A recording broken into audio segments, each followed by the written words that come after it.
Khangelani nizibone izibele zingaka asenzele zonu somandla zokuhambisa udaba. Vutelani Kilongo, Bouya Bouya Bouya. Tous ceux qui nous suivent, bonjour ou bonsoir, cela dépend de l'heure pendant laquelle vous nous suivez. À partir d'aujourd'hui, nous allons commencer une série des leçons des cours bibliques de l'école du sabbat. Ensemble, nous allons étudier sur le thème expérience sous des rois et des hommes d'État. C'est que nous allons étudier ensemble avec le peuple de Dieu à travers tout le monde pendant ces 6 mois, c'est-à-dire du mois de janvier 2018 au mois de juin 2018. Nous allons voir les personnalités, par exemple, comme Joseph, Daniel et tant d'autres hommes de Dieu qui furent en contact avec des rois et des hommes d'État, qui furent eux-mêmes hommes d'État. Et nous allons voir comment ils se sont comportés, quelles sont les expériences qui les ont amenés jusque-là. Je vous souhaite une bonne expérience et étudions ensemble pour voir la leçon, la leçon dont Dieu a pour nous aujourd'hui, pour nous enseigner aussi. Ce ne sont pas seulement pour eux là-bas. La Bible dit dans 1 Corinthiens chapitre 10 que tout cela a été écrit pour nous servir d'exemple. Et cela va aussi nous servir d'exemple pour étudier chacun de ces personnalités. Peut-être ces personnalités, l'expérience de ces personnalités ressemble à la même expérience que tu es en train d'expérimenter maintenant ou que tu as expérimenté pendant ta vie, ou bien que tu vas aussi expérimenter toi-même. Nous allons commencer avec notre première leçon, le résultat en acceptant un conseil sage. Le résultat en acceptant un conseil sage. C'est la leçon pour le sabbat 6 janvier 2018. Je vais lire l'introduction. Souvenons-nous que pour seuls ceux qui obéissent s'accomplissent les promesses, des bénédictions, des soutiens et des directions. Il est demandé aux disciples du Christ de sortir du monde, se séparer et ne pas toucher à ce qui est impur. Ils ont la promesse d'être le fils et les filles du Très-Haut, membres de la famille royale. Mais si les conditions ne sont pas respectées de leur part, l'accomplissement de la promesse ne pourra pas se réaliser. Une profession du christianisme n'est rien aux yeux de Dieu, mais l'obéissance véritable, humble et volontaire à ses exigences désigne les enfants de son adoption, les bénéficiaires de sa grâce, les participants de son grand salut. L'introduction nous dit qu'il y a toujours eu des conditions. À chaque promesse de Dieu, il y a une condition. D'avoir, Dieu dit que si vous faites ceci, ceci, je ferai ceci, ceci. Nous voyons comme la promesse, par exemple, de ne pas envoyer des maladies dont les Égyptiens ont souffert aux enfants d'Israël. Et la condition était qu'ils obéissent à la parole de Dieu. Et chaque promesse de Dieu a toujours eu une condition. Même pour que le salut qui vient par Jésus-Christ lui-même a une condition. La Bible dit car Dieu a aimé le monde qu'il a donné son Fils unique, afin que quiconque croit en lui, la condition c'est de croire. Et chaque promesse a toujours eu une condition. Nous allons voir. La première partie de la leçon nous dit le songe d'un roi. On parle de Joseph et devant le pharaon. Ici, la question numéro 1 dit quel songe donna l'Éternel au pharaon égyptien? Quelle impression firent-ils sur lui? Nous avons vu que en Genèse chapitre 41, verset 1 à 8, si vous lisez, vous allez voir là-bas que le pharaon a eu un songe. Il a rêvé 7 vaches grasses qui mangeaient de l'herbe paisiblement.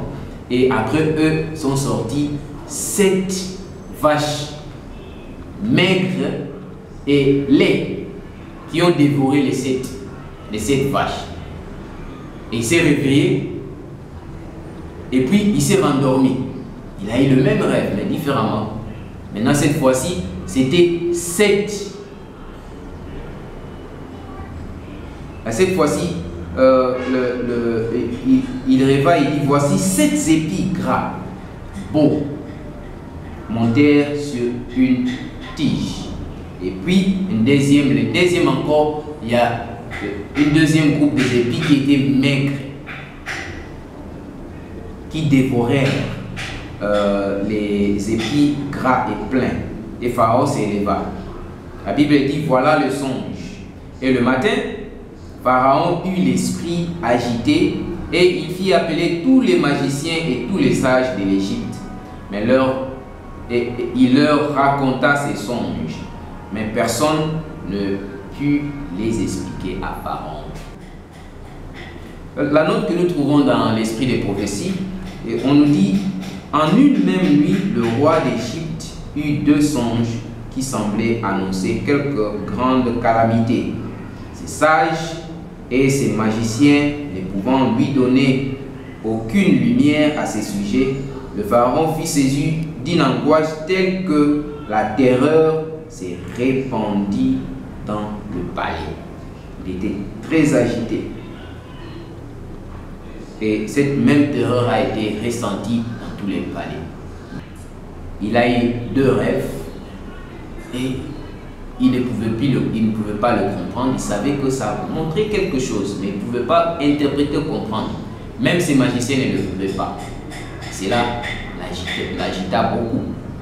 La question numéro 2, sous le sous-titre Interprétation des songes. À qui l'Éternel donna-t-il de la lumière concernant les songes du souverain? Quel en était le sens? Genèse chapitre 41, versets 25 à 32, nous voyons que Dieu donna cette interprétation à Joseph. Nous savons l'histoire de Joseph. Il a interprété un songe des 2 ouvriers de Pharaon dans la prison.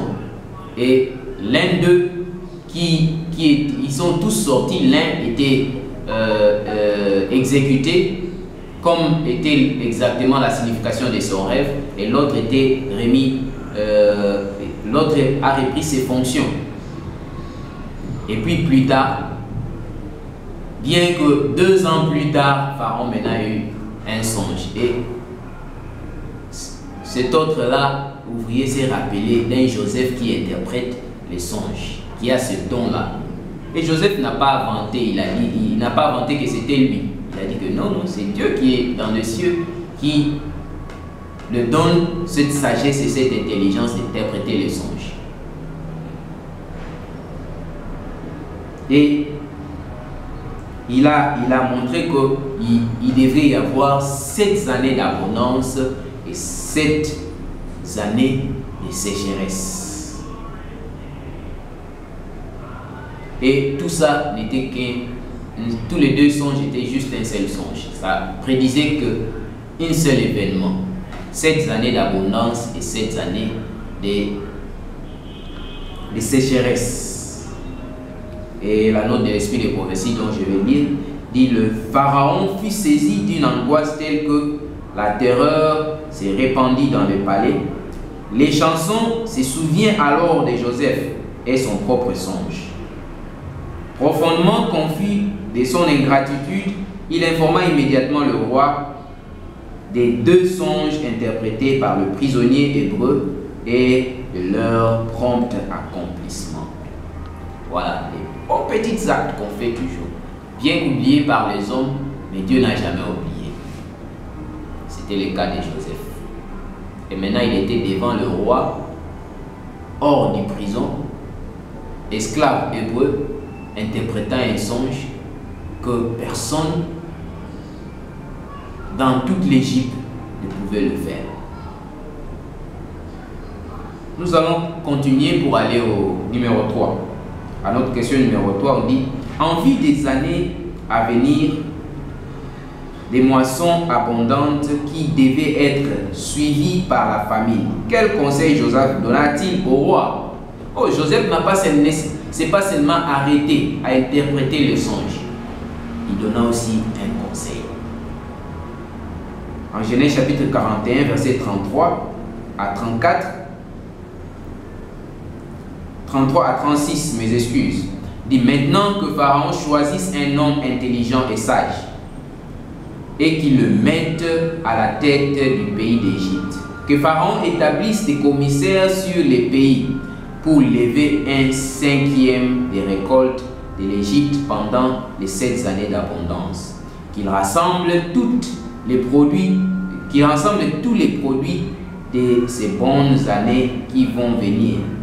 Qu'il fasse sous l'autorité de Pharaon des amasses, des blés, des approvisionnements dans les villes et qu'ils en aient la garde.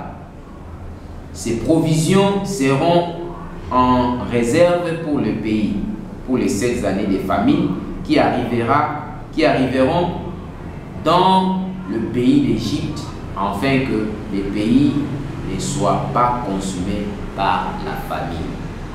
Quel sage conseil que donna Joseph. Vous savez, lorsque Dieu vous donne l'intelligence et la sagesse, il le donne plus que vous-même vous pouvez l'expecter. Dieu excelle toujours en tout. L'esprit des prophéties nous dit là-bas, je vais lire juste une partie qui dit: les grands et chansons qui avaient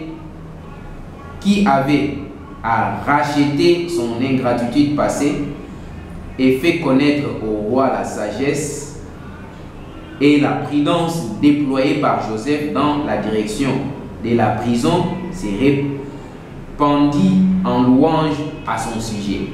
Et cet échelon lui-même, cette chanson lui-même, il savait qu'il était ingrat. Sa conscience n'était pas tranquille. Pour soulager sa conscience, il a parlé au roi des exploits de Joseph dans la prison, parce que Joseph était à la tête de la prison, comme nous le savons déjà dans son histoire. Et il a bien fait son œuvre avec fidélité. Et il a bien fait son œuvre. Vous savez, c'est très important toujours. Tout ce qui vaut la peine d'être fait, vaut la peine d'être bien fait. Le tout petit travail que nous faisons, nous devons toujours le faire avec fidélité. Joseph n'était pas seulement arrivé là où il était arrivé seulement comme ça là, parce que Dieu lui a fait grâce. Mais sa fidélité a été récompensée par Dieu. Partout où il est, dans tout ce qu'il faisait, Joseph était fidèle. Fidèle à Dieu et fidèle à ses maîtres. Question numéro 4. Quelles furent les suggestions logiques de Joseph? Et qui Pharaon proposa-t-il, puis désigna-t-il pour exécuter ses plans? Genèse chapitre 41, versets 37 à 44. Nous voyons que Pharaon n'a pas trouvé un homme digne, aussi sage que Joseph. Et il établit Joseph à la tête d'Égypte pour prendre soin de toutes les récoltes, d'emmagasiner toutes les récoltes pendant la période d'abondance de 7 ans. L'esprit des prophéties nous dit: il était évident de la sagesse divine, il était évident que la sagesse divine le guidait et que personne dans l'entourage du roi n'était mieux qualifié pour diriger les affaires du royaume à travers cette crise. Le fait qu'il était hébreu et esclave s'effaçait devant l'excellence de son jugement. Amen. le fait qu'il était hébreu et esclave s'effaçait devant l'excellence de son jugement. Vous savez, votre niveau d'études, ou vous pouvez être juste un petit diplômé de bac ou bien diplômé d'État. Vous ne pouvez même plus pas en avoir parce que Dieu n'appelle pas les qualifiés. Il qualifie ceux dont il a appelé. Le fait que vous êtes juste une personne qui n'a pas beaucoup étudié, ou bien vous êtes une personne qui a des diplômes ou quoi, cela ne concerne pas Dieu. Parce qu'il qualifie toujours ceux dont il a appelé. Du cachot, Joseph passait à la dignité du gouverneur de l'Égypte. Mais si elle était entourée d'honneur, cette charge n'en était pas moins hérisée des périls. Ce n'est pas sans danger qu'un homme gravit les hauts sommets. Dieu t'a pris, tu étais juste un petit gars. Et il t'élève. Cela de plus tu es élevé, de plus fort les tentations.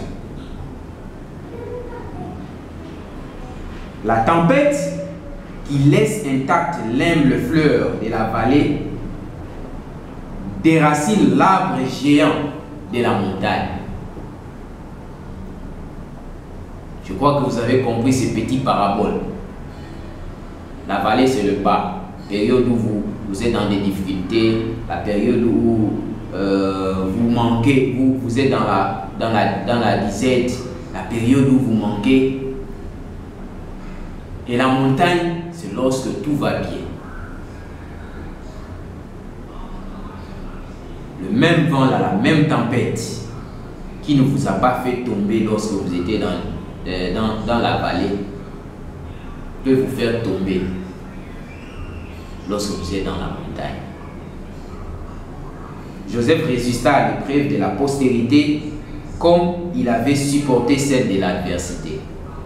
Grâce à lui, le Dieu du ciel fut révélé aux rois et aux grands du pays, qui, tout en persistant dans leur idolâtrie, apprirent à respecter les principes glorifiés par la vie et le caractère du serviteur de Jéhovah. Dieu t'a pris du bas, il t'a emmené en haut. Parmi les gens, les grands de ce monde, avec qui tu peux être en contact, manifestes-tu le caractère du Christ? Soyons comme Joseph. Maintenant, l'autre partie, préparation pour la crise. Maintenant, les préparatifs pour la crise devaient commencer. La question numéro 5. Qu'est-ce qui fut fait pendant les 7 années d'abondance? Quelles mesures furent prises pour entreposer les provisions nécessaires pour la famine à venir? Genèse chapitre 41, versets 47 à 49. Pendant les 7 années de fertilité, nous avons dit, Joseph a tout rassemblé, jusqu'à ce qu'on ne pouvait plus compter. Jusqu'à ce qu'on ne pouvait plus compter les quantités de blé qui ont été récoltées pendant 7 ans. C'est-à-dire Dieu a béni abondamment. Lorsqu'il y a une personne qui craint Dieu à la tête d'une nation, à la tête d'une organisation, à la tête d'une église, Dieu bénit tout ce qu'il est en train d'entreprendre. Parce que les promesses de prospérité sont toujours attachées par la condition d'obéir et de la soumission à la volonté et à la parole de Dieu. C'est ce qui s'est passé avec Joseph à la tête d'Égypte. La question numéro 6 nous dit: qu'arrive-t-il dans un pays qui souffre des familles, non pas pendant 1 ou 2 années, mais pendant 7 années sans interruption? Genèse chapitre 41, versets 50 4 à 57. Je vais lire ce verset. Il dit, et les 7 années des familles commencèrent à venir, ainsi que Joseph l'avait annoncé. Il y eut famine dans tous les pays, mais dans tous les pays d'Égypte, ils y eurent du pain.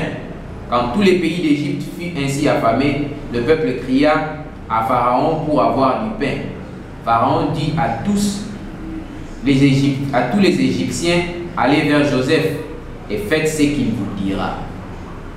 La famine y régnait dans tous les pays. Joseph ouvrit tous les lieux d'approvisionnement et vendit du blé aux Égyptiens. La famine augmentait dans le pays d'Égypte et tous les pays ont arrivé en Égypte pour acheter du blé auprès de Joseph, car la famine était forte dans tous les pays. Pendant 7 ans, maintenant, la sécheresse a commencé. Bien sûr, les peuples aussi avaient aussi à magasiner, ils ont gardé aussi leurs provisions. Mais ils ont fini tout ce qu'ils avaient. Joseph avait emmagasiné beaucoup. Je vois dans les Égyptiens comme si ils n'ont pas tenu compte de ce que Pharaon avait placé déjà Joseph au-dessus de tout ça dans l'administration des affaires, de ce qui concerne les blés et la distribution et la vente de tout ce qui allait se faire en Égypte. Ils sont sauté Joseph, ils sont allés vers le Pharaon. Le Pharaon a dit, allez c'est Joseph et faites ce qu'il vous dit, il vous dira de faire.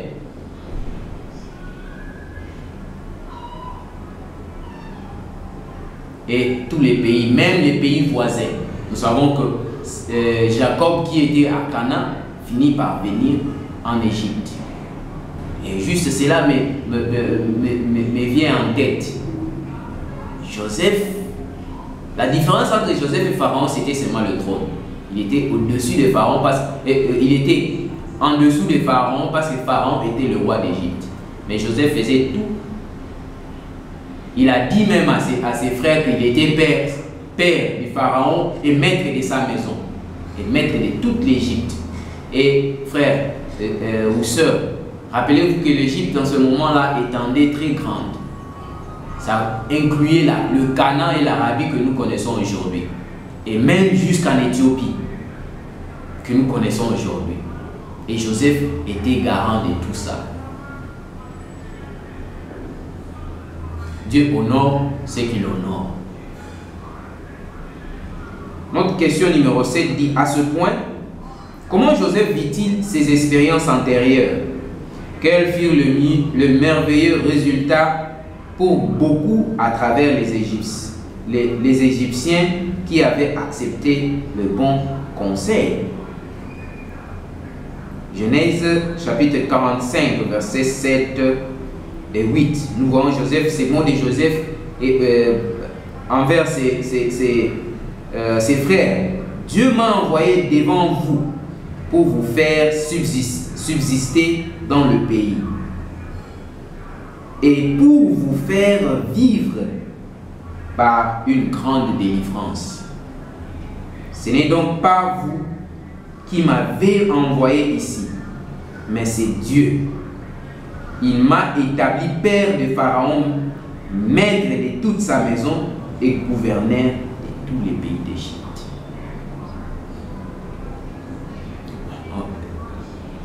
Joseph était juste en train de dire à ses frères qui étaient repentants, demander pardon à leurs frères. Nous t'avons vendu en esclaves. Mais Joseph, tout ce qui s'est passé à travers tous ces temps-là, il a été vendu par ses propres frères, amené comme esclave en Égypte. Il était tenté par la femme de son maître, et cette femme a tourné l'histoire. Et il a été emprisonné à cause de ça. Emprisonné sans cause.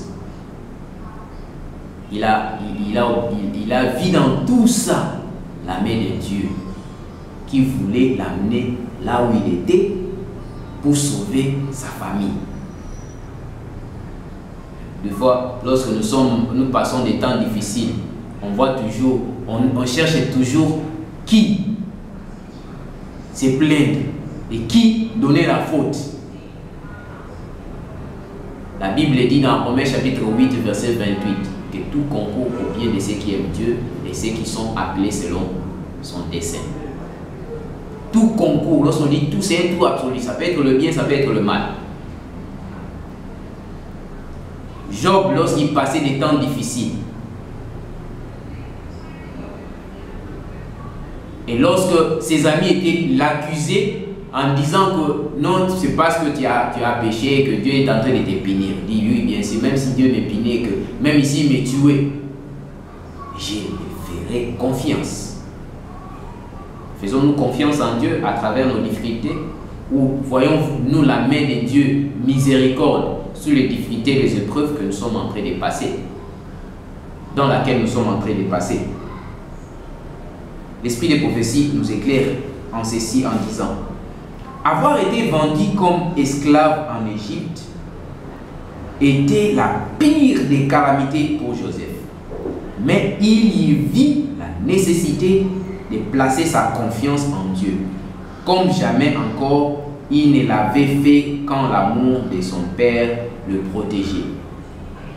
En Égypte, il garda Dieu dans son cœur, ce qui lui permit d'être heureux malgré son chagrin. Tout comme l'arche de Dieu qui apporta le repos et la prospérité en Israël, ce jeune homme qui aimait et craignait Dieu apporta des bénédictions à l'Égypte.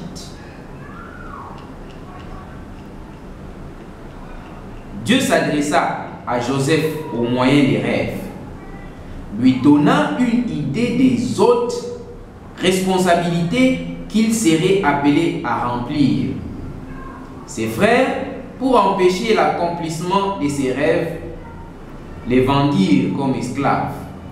Mais leur acte cruel eut pour conséquence les événements même qui avaient été prédits. De fois peut-être, tu peux voir quelqu'un qui a de l'avenir, peut-être dans l'œuvre de Dieu, ou bien peut-être dans ta compagnie, ou bien dans le lieu de travail où tu travailles, peut-être un étudiant comme toi. Dieu a un plan pour chacun. Laissons-le accomplir son plan. Les frères de Joseph ont vu Joseph comme étant juste quelqu'un qui voulait devenir leur maître. Et ils ont voulu, pour arrêter que ses rêves, ils savaient que ses rêves s'accomplira. Et pour empêcher que ses rêves s'accomplissent, ils l'ont vendu. Et à la fin, ce même acte qu'ils ont posé a fait assez que Dieu accomplisse ce qu'il voulait qu'il accomplisse à travers la vie de Joseph. Et il était maître d'Égypte, maître de sa maison. Sous notre dernier sous-titre, promesse pour ceux qui tiennent compte du conseil de Dieu. Question numéro 8 est la dernière question. Combien peu commun est-ce pour un roi d'accepter la suggestion d'un jeune homme esclave? Quelle promesse l'Éternel donna-t-il à tous ceux qui agissent selon son conseil, comme le fit Pharaon au jour de Joseph? Proverbe 19, verset 20. Écoute les conseils et reçois l'instruction, afin que tu sois sage dans la suite de ta vie. Si tu veux être sage dans la suite de ta vie, tu dois écouter le conseil et reçois l'instruction.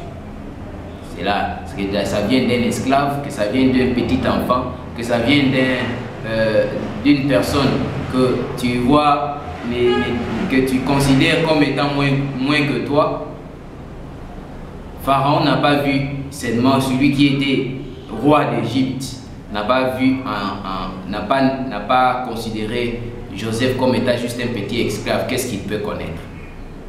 Mais il a écouté le conseil d'Égypte parce qu'il avait vu que l'Esprit de Dieu était en lui. Jérémie 23, verset 18 nous dit: Qui donc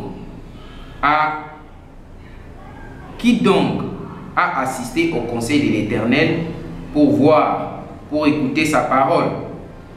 Qui a prêté l'oreille à sa parole qu'il a entendue? Psaume 73, versets 23 et 24. Cependant, je suis toujours avec toi. Tu m'as saisi la main droite. Tu me conduiras par ton conseil, puis tu me recevras dans ta gloire. La promesse est Dieu que Dieu va nous conduire. Lorsqu'il nous donne des conseils, il nous tient à la main. Il nous conduit vers la gloire. Ceux qui se détournent de Dieu et s'opposent à sa volonté prospèrent parfois. Cependant, Dieu ne cesse de mettre en œuvre ses desseins. Il montrera avec éclat qui est le maître des cieux et de la terre. Des fois, on refuse d'accepter les conseils de Dieu. Des fois, on refuse d'obéir à sa parole. Et on réussit. C'est pourquoi la Bible dans Psaume chapitre 37, la Bible nous dit là-bas de ne pas être triste si nous voyons les méchants en train de prospérer. Ils ne sont que pour un temps. Et voici les promesses claires et définies, riches et complètes. Mais elles sont toutes avec des conditions. Si vous respectez les conditions, ne pouvez-vous pas faire confiance au Seigneur pour accomplir sa parole? Que ces promesses bénies, placées dans le cadre de la foi, soient placées dans les salles de la mémoire. Aucune d'entre elles n'échouera. Tout ce que Dieu a dit, il le fera. C'est lui qui a fait la promesse est fidèle. Notre Dieu est fidèle. Il a accompli exactement ce qu'il a dit. Ce que nous devons faire, de faire notre part. C'est comme la promesse de Dieu est comme un chèque. Un chèque n'est que chèque si tu le détiens toujours dans la main. Pour avoir l'argent de ces chèques là-bas, quelqu'un doit, tu dois prendre, tu te déplaces vers la banque et tu présentes ta carte d'identité ou bien ton passeport et tu te présentes vers le caissier, tu lui donnes le chèque et il te remet de l'argent. Et si tu te dis la promesse est là, j'ai la promesse. Mais tu as l'argent, tu as le chèque, mais tu ne te déplaces pas pour aller à la banque pour en avoir. Tu ne peux pas avoir c'est que l'argent ou bien le cash qui est dans ce chèque-là, c'est aussi avec la promesse de Dieu. La condition est la soumission à sa parole.